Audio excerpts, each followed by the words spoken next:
je ressens un sentiment d'étrangeté à devoir répéter pour la millième fois que l'euro empêche tout redémarrage industriel réel dans un pays comme la France. Des mesures d'encouragement, je veux dire, à l'industrie, des mesures ponctuelles, un État plus interventionniste, plus stratège. Oui, bien sûr, tout ça. Mais d'abord, avant ça, le rôle de l'État, avant d'intervenir sur telle ou telle branche, le rôle de l'État est de créer des conditions macroéconomiques favorables pour les entreprises.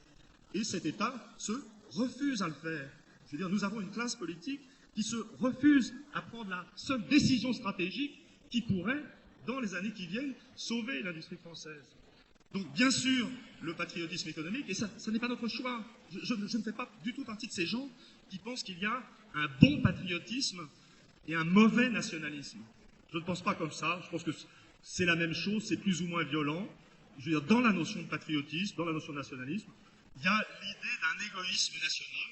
Ça n'est pas la peine de le nier.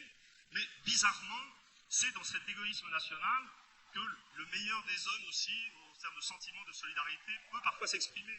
J'ai lu récemment un très beau texte d'un philosophe politique écossais de l'époque des Lumières, Adam Ferguson, qui était un copain d'Adam Smith, et qui présente une vision, c'est un essai sur l'histoire de la société civile, dans lequel il présente, je dirais, l'individu comme appartenant toujours à sa collectivité et où il souligne que l'égoïsme national, en fait, est aussi le lieu du meilleur de l'expression des sentiments altruistes entre Français. Et ça n'est pas beau, mais le vrai drame, c'est pas du tout ce débat philosophique ou moral n'a en lui-même aucun sens. Le vrai drame, c'est que les Français ne sont pas conscients, et les élites françaises, je dirais sans doute encore moins que la population française, que la décision a été prise ailleurs. Car les autres pays d'Europe sont dans des politiques nationales.